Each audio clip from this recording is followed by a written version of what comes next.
الحمد للہ وکفا وسلام علی عبادہ الذین اصطفیٰ اما بعد فاعوذ باللہ من الشیطان الرجیم بسم اللہ الرحمن الرحیم والمؤمنون والمؤمنات بعضهم اولیاء بعض یأمرون بالمعروف وینہون عن المنکر ویقیمون الصلاة ویؤتون الزکاة ویطیعون اللہ ورسولہ اولئک سیرحمهم اللہ ان اللہ عزیز حکیم صدق اللہ مولانا العظیم وبلغنا رسولہ النبی الکریم اللہم صلی علی سیدنا و مولانا محمد وعلی آل سیدنا و مولانا محمد وبارک وسلم صلاۃ و سلام علیک یا رسول اللہ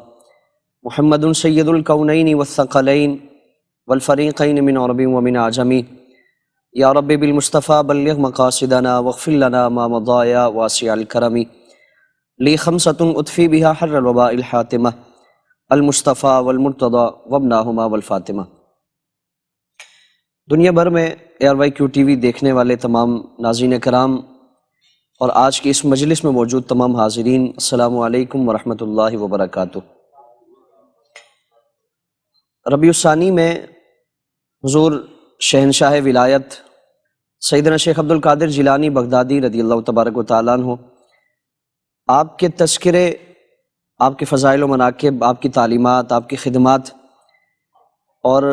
قرآن و حدیث کی روشنی میں اہل اللہ کا عمل، ان کا مقام و مرتبہ، ان سارے پہلوؤں سے گفتگو کی جاتی ہے، اور بطور خاص دروس قرآن کا یہ سلسلہ حضور غوث اعظم رضی اللہ تبارک و تعالیٰ عنہ کے تعلق سے جاری و ساری ہے۔ آج کی یہ نشست اہل اللہ کا کردار، ان کی تعلیمات، ان کی خدمات اور ان کی زندگی سے اپنے لیے سبق حاصل کرنے کی اور ان کی ہدایات کے مطابق اپنی زندگی گزارنے کے لیے کوششیں کرنے سے متعلق انشاءاللہ العزیز آج گفتگو کی جائے گی۔ سورہ توبہ آیت نمبر 71 کی تلاوت کی گئی۔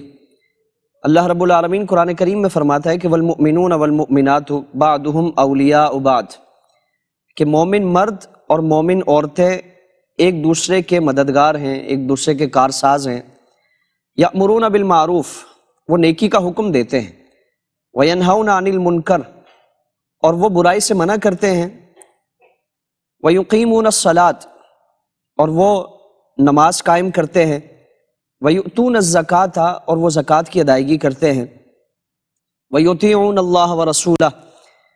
اور اللہ اور اس کے رسول صلی اللہ تعالیٰ علیہ وآلہ وسلم کی اطاعت کرتے ہیں۔ اولئک سیرحمهم اللہ، انہی لوگوں پر عنقریب اللہ رب العالمین رحم فرمائے گا۔ ان اللہ عزیز حکیم، بے شک اللہ تعالیٰ بہت غلبے والا اور حکمت والا ہے۔ اس آیہ مبارکہ میں اللہ رب العالمین نے اپنے برگزیدہ بندوں کے اعمال اور دین سے وابستگی کا جو معاملہ ہے، ان کے اوصاف و خصائل تفصیل کے ساتھ اور ترتیب کے ساتھ اللہ رب العالمین نے بیان فرمائے۔ قرآن کریم میں اگر چند آیات پہلے اس سے ہم مطالعہ کریں تو اللہ رب العالمین نے ان کے مخالف جو گروہ ہے یعنی منافقین کا، ان کے اعمال کا تذکرہ فرمایا، اور ان سے متعلق فرمایا کہ والمنافقون المنافقون والمنافقات بعضهم من بعض، کہ منافق اور منافق مرد، منافق عورتیں وہ آپس میں ایک دوسرے سے ملے ہوئے ہیں، یعنی وہ ایک ہی ہیں، اور ان کا عمل کیا ہے کہ یأمرون بالمنکر، وہ برائی کا حکم دیتے ہیں، نیکی سے روکتے ہیں، وینہون عن المعروف، یعنی وہ ان کا طریقہ کار کیا ہوتا ہے کہ معاشرے میں وہ فلاح کا باعث نہیں بنتے، وہ لوگوں کی خیر خواہی کا باعث نہیں بنتے، معاشرے کی اصلاح کا باعث نہیں بنتے، بلکہ ان کا طرز عمل اور ان کا ہدف اور مشن یہ ہوتا ہے کہ کسی طرح سے گناہ کا پرچار کیا جائے، نیکی سے لوگوں کو روکا جائے، معاشرے میں بے رحروی کو عام کیا جائے، اور وینہون عن المعروف ویکبدون ایدیہم، اللہ رب العالمین کی راہ میں خرچ کرنے سے اپنے ہاتھ کو تنگ کرتے ہیں، اور یہ سارے معاملات کر کے اللہ رب العالمین کی ناراضگی کو، اللہ کے قہر و غضب کو دعوت دیتے ہیں۔ تو ایک طرف منافقین کا عمل بیان فرمایا، منافقین کا طرز زندگی بیان فرمایا کہ ان کی زندگی کیسے گزرتی ہے کہ وہ اسی تگ و دو میں رہتے ہیں کہ کسی طرح اگر کوئی نیکی کا کام کرتا ہوا کوئی بندہ دکھے تو اسے نیکی کے راستے سے روک دیا جائے، نیکی کا معاشرے میں پرچار نہ ہو بلکہ گناہ کی کثرت ہو، گناہ کی طرف لوگوں کو لے جائے۔ جبکہ ان کے مقابلے میں جو دوسری جماعت ہے ان کا عمل کیا ہے کہ وہ ایک دوسرے کے مددگار ہیں، ایک دوسرے کے ساتھی ہیں، ایک دوسرے کے دست و بازو ہیں، ایک دوسرے کی مدد کرنے والے ہیں، رہنمائی کرنے والے ہیں،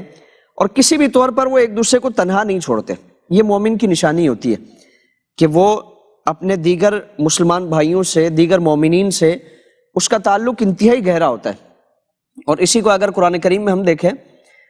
تو یہ مومن کا مومن سے جو تعلق ہے اس کو فرمایا کہ یہ آپس میں بھائی ہیں. انما المؤمنون اخوہ،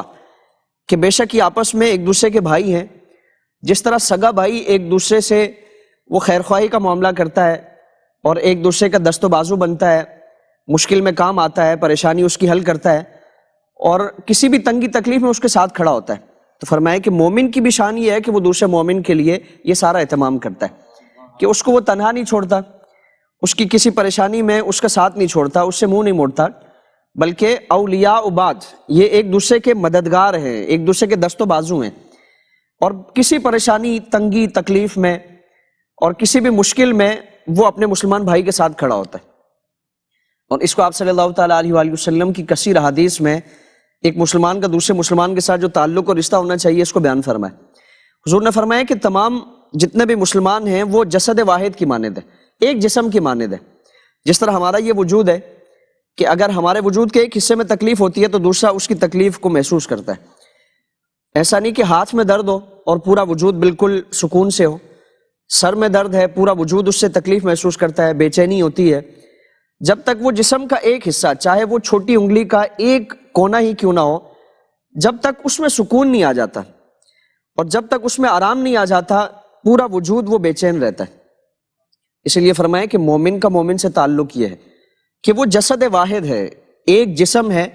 اور جس طرح ایک جسم آپس میں ایک دوسرے کی، ایک حصہ دوسرے کی تکلیف کو محسوس کرتا ہے، تو مومن کی شان یہ ہے کہ وہ دوسرے مومن کی تکلیف کو محسوس کرتا ہے. اس کی پریشانی میں وہ خود پریشان ہو جاتا ہے اور اس کی پریشانی سے نکلنے کے لیے کوئی حل تلاش کرتا ہے کہ اس کو پریشانی اور مشکل سے کسی طرح نکالا جائے. اور ایک حدیث میں فرمایا آپ صلی اللہ تعالیٰ علیہ وآلہ وسلم نے فرمایا کہ مومن مومن کے لیے ایک عمارت کی مانند ہے. اور پھر آپ صلی اللہ تعالیٰ علیہ وآلہ وسلم نے دونوں دستہائے مبارک کی انگلیاں ایک دوسرے میں ڈالی اور فرمایا کہ وہ آپس میں اس طرح جڑے ہوتے ہیں.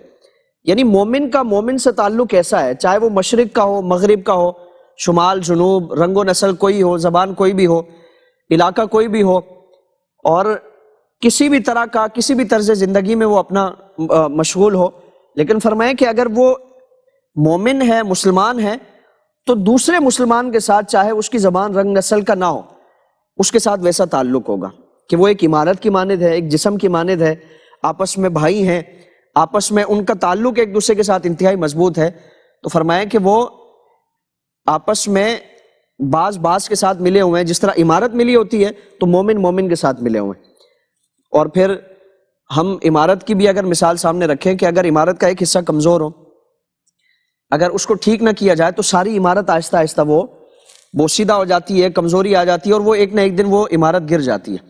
تو اسی طرح کوئی مسلمان اگر کمزور ہے، ہم سے معاشی دوڑ میں پیچھے رہ گیا ہے، کسی پریشانی میں، مشکل میں شکار ہے اور کسی تنگی تکلیف میں مبتلا ہے، اگر اس کو ویسے چھوڑ دیا جائے گا تو عنقریب پھر وہ بیماری، وہ پریشانی، وہ مشکلات کا دائرہ کار بڑھتا جائے گا. ایک کو ہم نے چھوڑ دیا، چند دنوں بعد دوسرا پریشان ہوگا، اس کو بھی چھوڑ دیا جائے گا، تیسرا، چوتھا. اس طرح کرتے کرتے اس عمارت کی طرح وہ سارا جو معاشرہ جو اپنے آپ کو مسلمان کہلانے والا ہے، وہ سارا معاشرہ کمزور پڑ جائے گا اور کوئی مدد کرنے والا نہیں ہوگا، کوئی درستگی کرنے والا، ایک دوسرے کی مدد کرنے والا نہیں ہوگا، تعاون کرنے والا نہیں ہوگا. تو اس لیے جس طرح عمارت کا ایک حصہ اگر کمزور پڑے تو اس کو فوراً ٹھیک کر لیا جاتا ہے. تو فرمایا کہ مومن اگر کوئی معاشرے میں بسنے والا، اگر کوئی تنگی میں ہے، تکلیف میں ہے، کسی کمزوری میں ہے، فوراً اس کا حل نکالا جائے، ورنہ یہ سلسلہ بڑھتا جائے گا اور باقی افراد کو لپیٹ میں لے لے گا.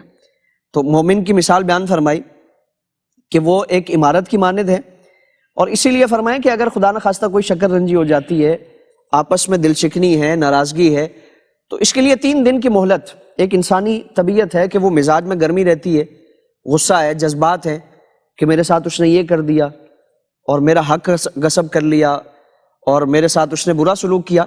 فرمایا کہ یہ 3 دن تک تمہارے لیے گنجائش ہے کہ تمہارا وہ جذبہ، تمہارا وہ غصہ وہ ٹھنڈا ہو جانا چاہیے، اور تمہارا جو ایک اندر وہ انتقام کا ایک سلسلہ چل رہا ہے، فرمایا کہ اس کو ٹھنڈا کر لو، اس کو قابو کر لو. یہ سلسلہ 3 دن سے اوپر نہیں جائے. 3 دن سے اوپر اگر جاتا ہے تو فرمایا کہ اللہ تعالیٰ اس کی عبادت کو قبول نہیں فرماتا جب تک اپنے مسلمان بھائی کے ساتھ اپنے معاملات کی اصلاح نہ کر لے۔ تو اسی لیے ہم دیکھیں کہ ہمارا دوسرے مسلمان بھائیوں کے ساتھ، ہمارے مومنین بھائیوں کے ساتھ تعلق کیسا ہونا چاہیے، واسطہ کیسا ہونا چاہیے، اور ان کے ساتھ خوشی غمی میں ہمارا کردار کیا ہونا چاہیے۔ ہم کسی کو چھوڑیں گے تو مکافات عمل کا سلسلہ ہے کہ کل اگر خدا نخواستہ ہم کسی پریشانی میں مبتلا ہوں گے، ہمارے ساتھ کھڑا ہونے والا کوئی نہیں ہوگا۔ اگر ہم کسی کے ساتھ پریشانی میں، مشکل میں، تنگی تکلیف میں کھڑے ہوں گے تو اللہ تعالی ہمارے لیے بھی ایسے مددگار پیدا فرما دے گا۔ تو اسی لیے فرمایا کہ مسلمان آپس میں ایک عمارت کی مانند ہے، ایک جسم کی مانند ہے، اور آپس میں بھائی ہیں کہ وہ آپس میں ایک دوسرے کے ساتھ مل کر رہتے ہیں، تعاون کرتے ہیں، ایک دوسرے کے دست و بازو بنتے ہیں۔ تو اسی لیے فرمایا کہ مومن آپس میں والمؤمنون والمؤمنات بعضهم اولیاء بعض، کہ آپس میں ایک دوسرے کے ولی ہیں، مددگار ہیں، دوست ہیں، آپس میں ایک دوسرے کے بھائی ہیں، ایک دوسرے کے خیر خواہ ہیں، ایک دوسرے کی مدد کرنے والے۔ اور پھر ان کے جس طرح منافقین کا تذکرہ فرمایا کہ یأمرون بالمنکر، وہ برائی کا حکم دیتے ہیں، گناہ کا حکم دیتے ہیں، گناہ کی طرف لے جاتے ہیں کہ نہیں اس طرف جانا ہے۔ مومن کی شان کیا ہوتی ہے کہ یأمرون بالمعروف، کہ وہ منافق کی طرح گناہ کا حکم نہیں دیتا بلکہ وہ نیکی کا حکم دیتا ہے، وہ نیکی کی طرف لے جاتا ہے، اور وہ صرف خود نیکی کر کے اس ظلم میں نہیں مبتلا رہتا کہ میں نے نیکی کر لیا میری بخشش کے لیے کافی ہے۔ بحیثیت مومن اللہ تعالیٰ نے اسے جو ذمہ داری عطا فرمائی ہے، وہ ذمہ داری کیا ہے کہ خود بھی نیکی اور خود بھی عبادات کا اہتمام کرنا ہے، معاشرے کی فلاح و بہبود کے لیے خود بھی کردار ادا کرنا ہے، اور اپنے ساتھ دیگر افراد کو بھی اس کار خیر میں شامل کرنا ہے۔ اور اسی لیے مومن کی نشانی، مومن کی علامت یہ بیان فرمائی گئی کہ یأمرون بالمعروف، کہ وہ نیکی کا حکم دیتا ہے، برائی سے روکتا ہے۔ گفتگو میں ایک مختصر سا وقفہ حائل ہے، انشاءاللہ العزیز اس گفتگو کا سلسلہ جاری و ساری رہے گا۔ ملتے ہیں ایک مختصر سے بریک کے بعد۔ ناظرین کرام، پروگرام میں ایک مرتبہ پھر خوش آمدید۔ بریک سے پہلے گفتگو جاری و ساری تھی کہ اہل ایمان کے اوصاف کیا ہیں، خصائل کیا ہیں، اور معاشرے کی فلاح و بہبود کے لیے ان کا کردار کیا ہونا چاہیے۔ بحیثیت مسلمان اللہ تعالیٰ نے ہماری ذمہ داری کیا رکھی، اور معاشرے کی اصلاح کے لیے ہم کس قدر اپنا کردار ادا کر سکتے۔ تو اللہ تعالیٰ نے اہل ایمان کی نشانی بیان فرمائی کہ وہ معروف کا حکم دیتے ہیں، نیکی کا حکم دیتے ہیں، وَيَنْهَوْنَ عَنِ الْمُنْكَرِ، اور وہ برائی سے روکنے والے۔ اور قرآن کریم میں اس تعلق سے اگر دیگر مقامات کا جائزہ لیں، مطالعہ کیا جائے، تو اللہ تعالیٰ نے جو اس امت کی فضیلت بیان فرمانے کے ساتھ ساتھ اس فضیلت کے لیے جو کنڈیشن اس کے ساتھ رکھی، اور اس فضیلت کا جو ایک معیار اور وجہ بیان فرمائی، اللہ رب العالمین نے اس کو ایک اور مقام پر فرمایا کہ وَلْتَكُمْ مِنْكُمْ أُمَّةٌ يَدْعُونَ إِلَى الْخَيْرِ وَيَأْمُرُونَ بِالْمَعْرُوفِ، پھر اسی طرح فرمایا کہ كُنْتُمْ خَيْرَ أُمَّةٍ أُخْرِجَتْ لِلنَّاسِ تَأْمُرُونَ بِالْمَعْرُوفِ وَتَنْهَوْنَ عَنِ الْمُنْكَرِ، کہ تم بہترین امت ہو اور تمہاری ذمہ داری کیا ہے کہ تم نیکی کا حکم دینے والے ہو، برائی سے روکنے والے ہو، وَتُؤْمِنُونَ بِاللَّهِ، اور اللہ پر ایمان لانے والے ہو۔ اس آیت کریمہ میں اگر ہم دیکھیں، اللہ تعالیٰ نے پہلے امر بالمعروف کا فرمایا، نہی عن المنکر کا فرمایا، پھر فرمایا کہ تؤمنون باللہ، یعنی اللہ پر ایمان۔ تو اللہ پر ایمان لانا یہ تو سب سے بنیادی چیز ہے، لیکن یہاں تیسرے نمبر پر اللہ رب العالمین نے اس کا تذکرہ فرمایا۔ اس کی وجہ کیا ہے؟ مفسرین نے اس کی بڑی دل دہلانے والی وجہ کہ گزشتہ انبیاء کی امتوں کا جو عبرتناک انجام ہے وہ اس آیت کے ضمن میں بیان فرمایا گیا کہ ایمان باللہ کا دعویٰ تو وہ بھی کرتے تھے کہ ہم اللہ پر ایمان لاتے ہیں، اللہ کو مانتے ہیں، اللہ کے ساتھ کسی کو شریک نہیں ٹھہراتے، لیکن اللہ کو صرف ماننا وہ زبانی کلامی تھا، اس کے ساتھ ساتھ جو اس کے تقاضے ہیں، یعنی امر بالمعروف یہ بھی اس کا تقاضا ہے، نہی عن المنکر بھی اس کا تقاضا ہے۔ تو فرمائیں کہ وہ ایمان باللہ کے دعوے کے ساتھ ساتھ ان ساری چیزوں سے وہ اعراض کرتے تھے، یعنی معاشرے میں جو برائیاں، گناہ، نافرمانیاں، اللہ رب العالمین کے احکامات کی خلاف ورزی، ان ساری چیزوں سے انہیں کوئی فرق نہیں پڑتا تھا۔ وہ اپنا مصلی، اپنی نماز، اپنی عبادت، اسی چیز میں وہ محو تھے، مگن تھے، اور اسی چیز کو اپنی نجات اور بخشش کا ایک ذریعہ سمجھتے تھے کہ شاید ہم نے بہت بڑا کارنامہ انجام دے دیا۔ تو فرمایا کہ امر بالمعروف اور نہی عن المنکر کے فریضے سے پیچھے ہٹنے کی وجہ سے اور اس میں غفلت و لاپرواہی برتنے کی وجہ سے ایمان باللہ کا جو دعویٰ تھا اللہ تعالیٰ نے اس کو بھی قبول نہیں فرمایا۔ تو اسی لیے ہمیں فرمایا کہ تم اگر ایمان باللہ کا دعویٰ کرتے ہو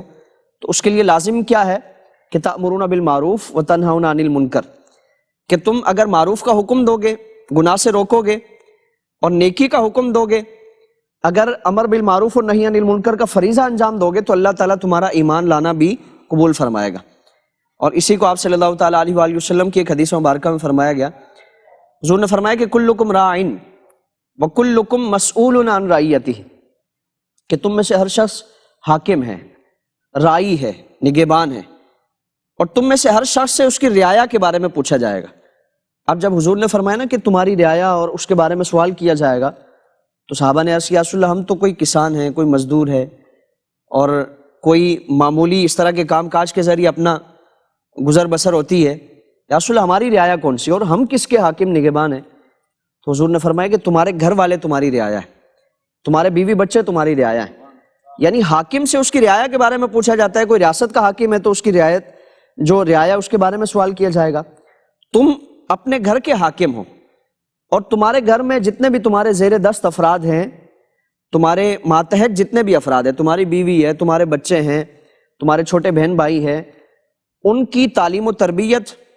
اور ان کے گناہ و ثواب سے متعلق تم سے پوچھا جائے گا۔ یا ایھا الذین آمنوا قوا انفسکم واہلیکم نارا، کہ ایمان والوں خود بھی آگ سے بچو اور اپنے گھر والوں کو، اپنے بیوی بچوں کو بھی آگ سے بچاؤ۔ تو خود بھی عمل کرنا، اپنے بیوی بچوں کی بھی اصلاح کرنا، ان کی تربیت کرنا، ان کو نیکی کا حکم دینا، برائی سے روکنا، یہ ہم پر لازم فرمایا گیا۔ پھر اسی طرح ایک اور حدیث میں فرمایا کہ من رأى منکم منکرا فلیغیرہ بیدہ، اس کے مختلف مراتب بیان فرمائے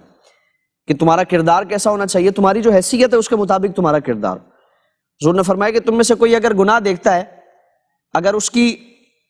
طاقت ہے، استطاعت ہے، تو فرمایا کہ اس کو اپنے ہاتھ سے روکے۔ یعنی جس طرح کوئی صاحب خانہ ہے، گھر کا کوئی سربراہ ہے، اب اگر اس کے بیوی بچوں میں سے کوئی گناہ کا کام کرتا ہے تو پہلا طریقہ تو یہ اس کو اصلاح کرے، سمجھائے اور نیکی کی اس کو دعوت دے، برائی سے روکنے کی کوشش کرے۔ اگر وہ اس کو قبول نہیں کرتا تو فرمایا کہ سختی کا عنصر اس کے لیے اجازت ہے کہ وہ سختی کرے، اپنے ہاتھ سے اس کو روکنے کی کوشش کرے، زور بازو کے ذریعے اس گناہ کو روکے۔ دوسرا فرمایا کہ فَإِن لَّمْ يَسْتَطِعْ فَبِلِسَانِهِ، اگر وہ اپنے ہاتھ سے روکنے کی طاقت نہیں رکھتا، اور صاحب خانہ کے علاوہ جو ریاستی ادارے ہیں، قانون نافذ کرنے والے ادارے ہیں، ان کے لیے یہ لازم فرمایا گیا کہ وہ اپنے ہاتھ سے روکیں، یعنی طاقت کے ذریعے روکا جائے۔ اگر فرمایا کہ تمہاری استطاعت نہیں ہے، تم ہاتھ سے نہیں روک سکتے، تمہاری طاقت نہیں ہے، تو فَبِلِسَانِهِ، تم اپنی زبان سے اس گناہ کے خلاف، اس نافرمانی کے خلاف تمہارا کردار ہونا چاہیے، تم اپنی آواز بلند کرو، تم وہاں نیکی کا پرچار کرو، برائی سے تم روکو، برائی کی اور گناہ کی جو ہولناکی ہے، اس کا جو انجام ہے، اس کا جو عذاب ہے، اس سے متعلق اور اس کے دنیا اور آخرت میں جو نقصانات ہیں، جو مضر اثرات ہیں، اس کی جو نوست ہے، اس کا پرچار کرو، وہ بتاؤ۔ اپنی زبان کے ذریعے تم اس گناہ کو روکنے کی کوشش کرو۔ پھر فرمایا کہ فَإِن لَّمْ يَسْتَطِعْ فَبِقَلْبِهِ، اگر یہ بھی نہ کر سکو تو اپنے دل میں اس کو برا جانو، اس سے نفرت کرو، اس گناہ کی جگہ کو چھوڑ دو، ان لوگوں کو چھوڑ دو،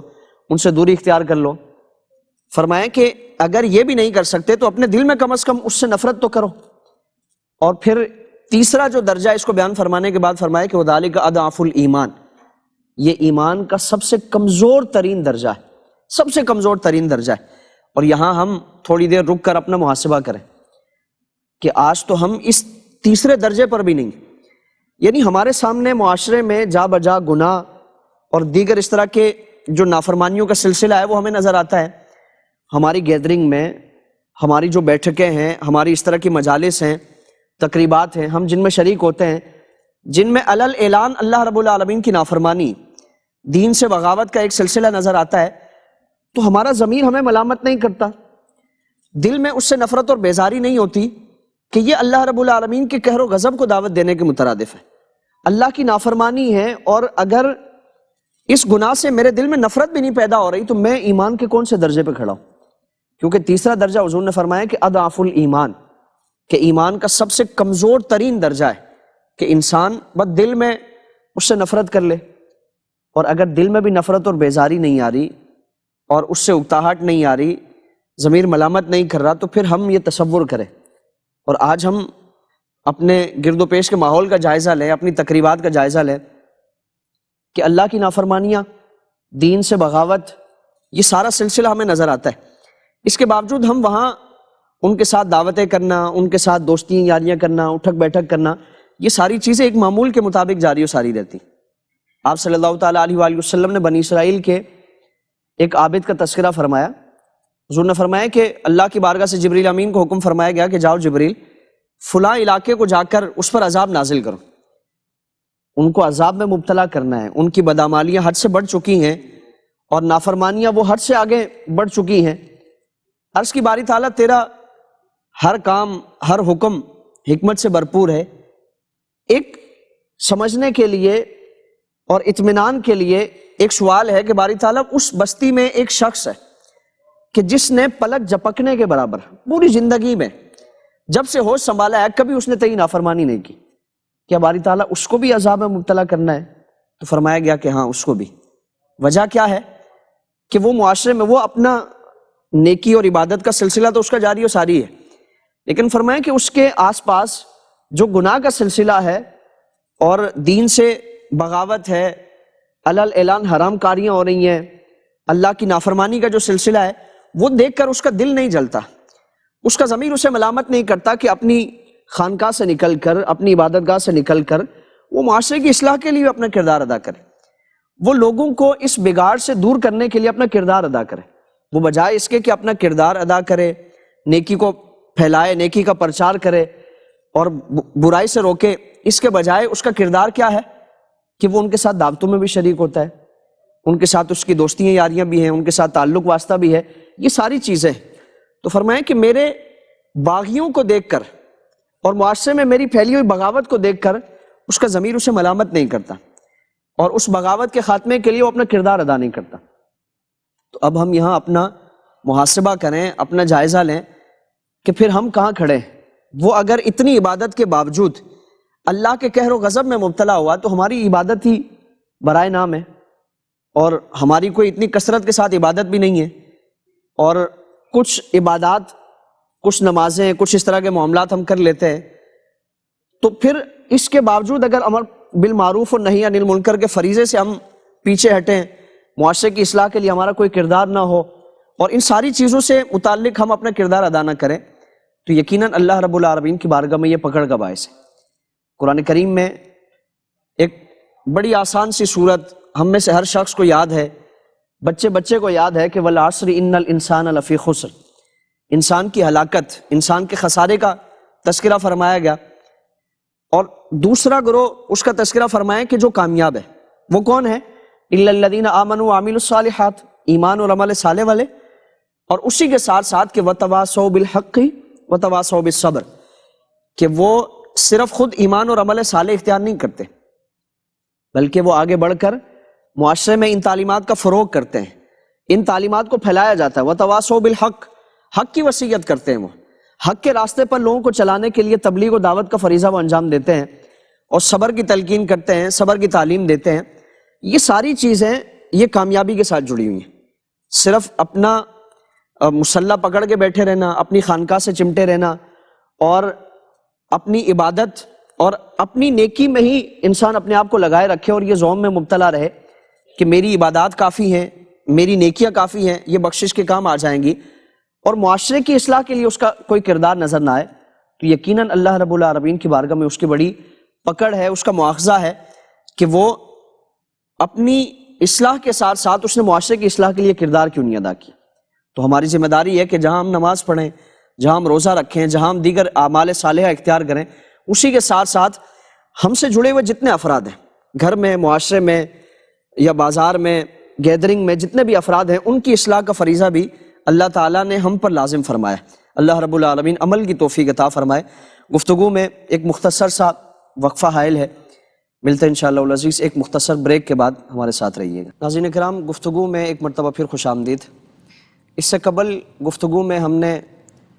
امر بالمعروف اور نہی عن المنکر کا جو فریضہ ہے اور جو ذمہ داری اس امت پر عائد فرمائی گئی، اس سے متعلق کلام ہوا۔ اب اس سے جڑا ہوا ایک انتہائی اہم پہلو کہ امر بالمعروف اور نہی عن المنکر کا جو فریضہ، اس کی ادائیگی کا طریقہ کیا ہو، اور اہل اللہ کی تعلیمات میں ہمیں جو اثر انگیزی نظر آتی ہے اس کی وجہ کیا ہے۔ آج ہم کوشش کرتے ہیں اور آج ہم مختلف افراد کو دیکھتے ہیں، مختلف تنظیموں کو دیکھتے ہیں لیکن اس کے باوجود معاشرے میں گناہوں کی بہتات ہے اور گناہوں کی کثرت نظر آتی ہے. اس کی وجہ کیا ہے؟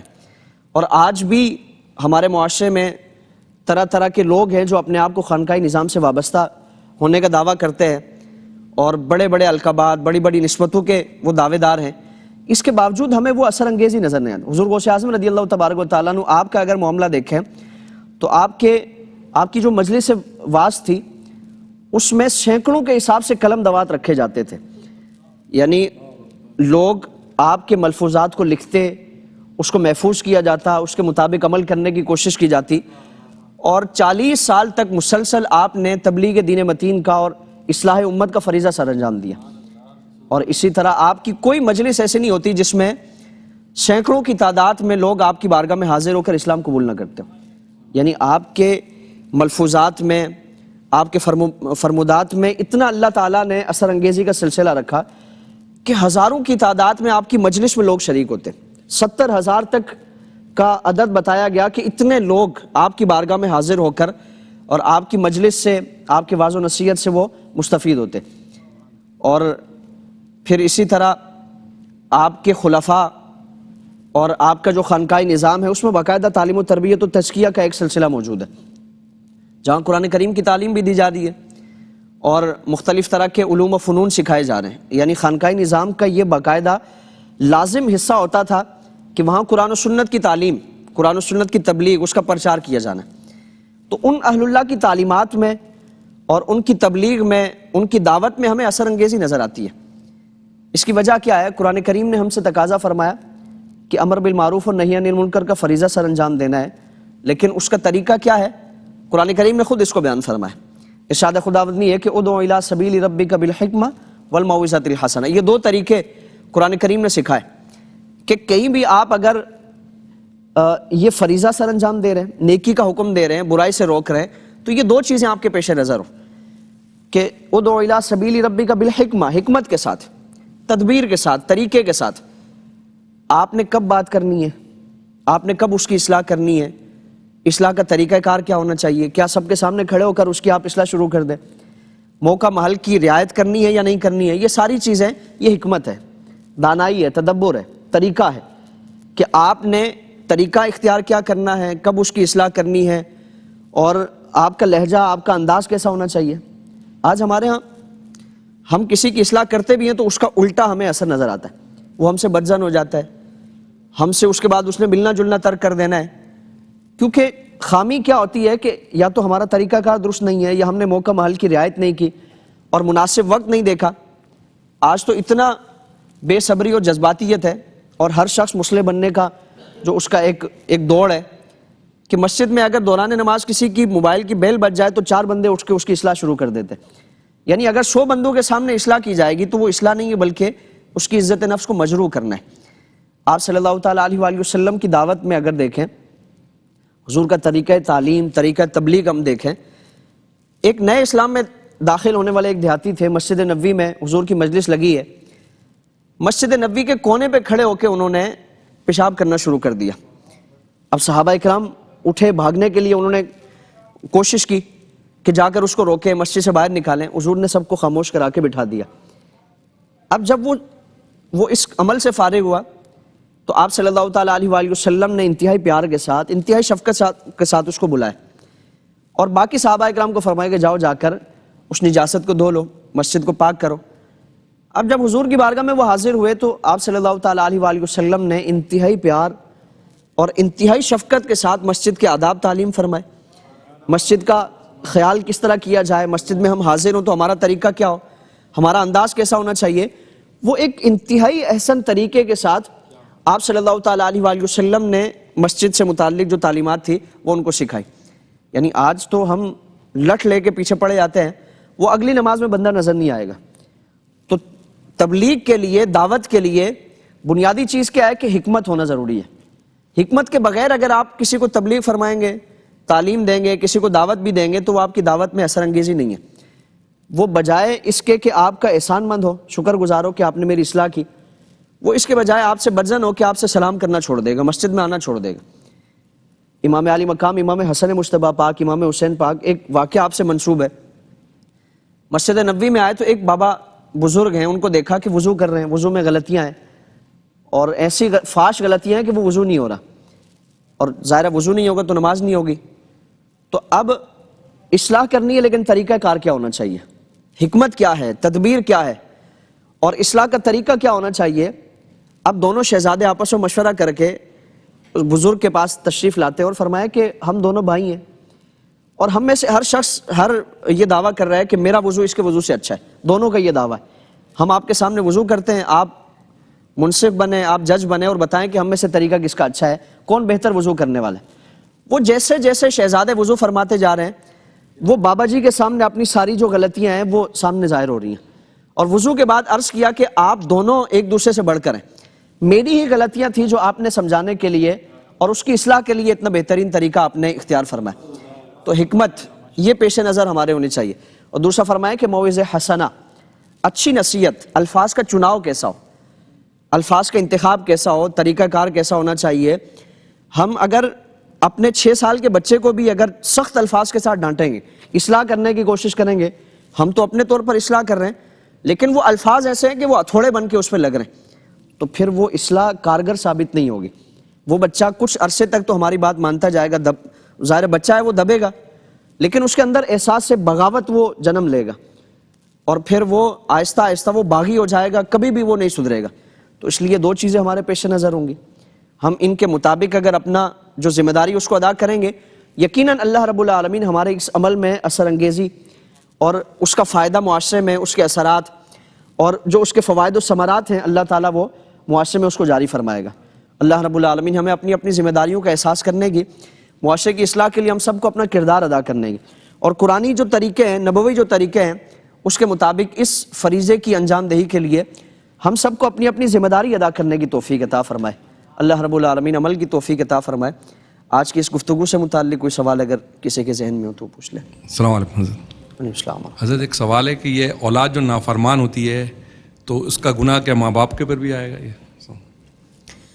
جو قرآن کریم میں اور احادیث رسول صلی اللہ تعالیٰ علیہ وآلہ وسلم میں اولاد کی تعلیم و تربیت کی ذمہ داری یہ والدین پر لازم فرمائی گئی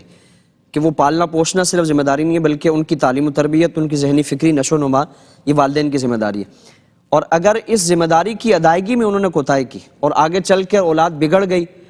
اس نے اللہ کی نافرمانی، دین سے بغاوت اور یہ ساری چیزیں اولاد کی تربیت نہ ہونے کی وجہ سے اور والدین کی غفلت و لاپرواہی کی وجہ سے ہوئی ہیں، تو یقیناً اللہ کی بارگاہ میں والدین کا مواخذہ کیا جائے گا. اور یہ جو اپنا جو فریضہ تھا، جو ان کا ذمہ داری تھی، اس کو پورا نہ کرنے کی وجہ سے اللہ کی بارگاہ میں وہ مجرم ہے. ایک حدیث مبارکہ میں فرمایا گیا، حضور نے فرمایا کہ جب حق والے اللہ کی بارگاہ میں کل تقاضا لے کے حاضر ہوں گے تو ان میں سے وہ اولاد بھی ہوگی کہ جو اپنے والدین کی غلط تربیت کی وجہ سے یا صحیح تربیت نہ ہونے کی وجہ سے وہ اس انجام تک پہنچی ہوگی، جہنم کے دانے پر ہوگی. عرض کرے گی کہ باری تعالیٰ آج ہم یہاں ہیں، قصوروار ہمارے والدین ہیں، تو ہمارا انصاف فرما. حضور نے فرمایا کہ وہ ان کی نیکیاں لے لے کر تقاضا کرنے والوں کو دے دی جائیں گی، اور اگر تقاضا ختم ہونے سے پہلے پہلے ان کی نیکیاں ختم ہو جائیں تو ان کے گناہ لے کر ان کے نامہ اعمال میں ڈال دیے جائیں گے. اور نیک اولاد ہے تو وہ فرمایا کہ صدقہ جاریہ ہے، کہ اگر اچھی تربیت کی تو مرنے کے بعد جب قبر میں لیٹے ہوں گے، اولاد اگر کوئی اچھا عمل کرے گی، اللہ رب العالمین اولاد کے اعمال کا اجر جہاں اولاد کو عطا فرمائے گا، والدین کے انتقال کے بعد بھی اللہ تعالیٰ بطور صدقہ جاریہ وہ جو اجر کا سلسلہ ہے، ثواب کا سلسلہ ان کے لیے جاری و ساری فرمائے گا. بسم اللہ الرحمن الرحیم. میرا علامہ صاحب سے یہ سوال ہے کہ جیسے ہم اپنے ریلیٹو رشتہ دار ہوئے، مومن بھائی ہوئے، ان سے کنٹینیو ہم نیکی کرتے رہیں اور وہاں سے ہمیں برائی ملے تو ہمارا کیا کردار ہونا چاہیے کہ ان کو چھوڑ دیں یا نیکی کرنا چھوڑ دیں، کیا کرنا چاہیے تھوڑا سا؟ اچھا، اسی سے متعلق آپ صلی اللہ تعالیٰ علیہ وآلہ وسلم کی بارگاہ میں عرض کی گئی. حضور نے جب صلہ رحمی کی تاکید فرمائی، تعلیم فرمائی، تو صحابہ اکرام نے عرض کیا کہ رسول اللہ ہمارے کچھ رشتہ دار ایسے ہیں کہ وہ ہم جتنا اچھا کر لیں ان کی طرف سے ہمیں برائی پہنچتی ہے، نقصان ہی پہنچتا ہے، تو کیا ہم ان کے ساتھ اچھائی کا سلسلہ بند کر دیں یا ان سے دوری اختیار کر لیں؟ تو حضور نے فرمایا کہ اصل صلہ رحمی ہی یہی ہے کہ کوئی اگر تم سے بگاڑنے کی کوشش کرتا ہے تم اس کو بنانے کی کوشش کرو، کوئی برائی کرتا ہے تم اچھائی کرو. اور فرمایا کہ تم اچھائی کے بدلے میں اچھائی کرو گے تو اس میں تمہارا کیا کمال، یہ تو بدلہ ہو گیا کہ کسی نے تم سے اچھا کیا، تم نے بھی اس کے ساتھ اچھا سلوک کر لیا. اصل امتحان اور اصل آزمائش یہ ہے کہ ہم حق پر ہیں، ہمارے ساتھ زیادتی ہو رہی ہے، ہمارے ساتھ کوئی بگاڑنے کی کوشش کر رہا ہے، بدتمیزی، لڑائی جھگڑا، یہ سارے معاملات اس کی طرف سے ہو رہے ہیں، ہم اس کے لیول پہ نہ جائیں، ہم اس معیار پہ نہ گرے. ہمارا جو اپنا معیار ہے، ہمارا جو اپنا عمل ہے، ہم اس کے مطابق کردار ادا کریں گے تو اللہ تعالیٰ اس عمل کی برکت سے قرآن کریم میں فرمایا نا کہ وَلَا تَسْتَوِي الْحَسَنَةُ وَلَا السَّيِّئَةُ ادْفَعْ بِالَّتِي أَحْسَنُ فَإِذَا الَّذِي بَيْنَكَ وَبَيْنَهُ عَدَاوَةٌ كَأَنَّهُ وَلِيٌّ حَمِيمٌ. یعنی اس عمل کی وجہ سے اللہ تعالیٰ وہ گہری دوستی، پیار، محبت کا سلسلہ وہ دلوں میں پیدا فرما دے گا. تو ہمارا عمل یہی ہونا چاہیے، ہم اس عمل کو کبھی ترک نہ کریں. یقیناً اللہ تعالیٰ کبھی نہ کبھی ان کے دل میں ندامت اور احساس کا جذبہ ضرور پیدا فرمائے گا. حضرت میرا سوال یہ ہے، شیخ عبد القادر جیلانی کی تعلیمات کے حوالے سے کچھ عنایت فرما دیں. بزرگ غوث اعظم رضی اللہ تبارک و تعالیٰ عنہ بچپن سے لے کر آپ کے وصال تک پوری زندگی وہ دین سے وابستہ گزاری ہے. پہلے دین کا علم حاصل کیا اور اس کے بعد پھر تصوف و طریقت کے معاملات جو ہے وہ آپ کی زندگی میں ہم پڑھتے سنتے آئے ہیں. تو پوری زندگی آپ نے، چاہے وہ آپ کا بچپنا ہو، بچپنے میں بھی دیکھیں تو آپ کے ہاتھ پر ڈاکو وہ توبہ کرتے ہیں اور اپنے عمل سے باز ہو کر اللہ رب العالمین کی بارگاہ میں حاضر ہوتے ہیں. اسی طرح پوری زندگی آپ کا یہ معمول ہے. تو آپ کی جوانی ہم اپنا کردار آپ کی جو تعلیمات ہے اس کے مطابق گزارنے کی کوشش کریں. ہم چاہے وہ ہمارا کوئی بھی اسٹیٹس ہے، کوئی بھی حیثیت ہے، کوئی بھی عمر ہے، ہم ان اہل اللہ کی تعلیمات، ان کا کردار ہم اپنے سامنے رکھیں. اور اسی میں عزت ہے کہ ان اہل اللہ نے کئی فاقے اور ظاہری طور پر تنگ دستی گزارنے کے باوجود بھی اللہ کی بارگاہ سے دنیا اور آخرت میں عزتیں حاصل کی. تو ہم یقیناً عزت چاہتے ہیں، کامیابی چاہتے ہیں. ان کا کردار سامنے رکھیں، اس کے مطابق عمل کریں. یقیناً اللہ رب العالمین اس کردار کی برکت سے دنیا اور آخرت کی کامیابی عطا فرمائے گا. آج کی اس گفتگو میں اہل اللہ کی تعلیمات، ان کا کردار اور ان کی زندگی کے مختلف گوشوں سے قرآن و سنت کی روشنی میں اپنے لیے ہدایت و رہنمائی حاصل کرنے کی کوشش کی گئی. اللہ رب العالمین ان اہل اللہ سے وابستہ رہنے اور قرآن و سنت کی تعلیمات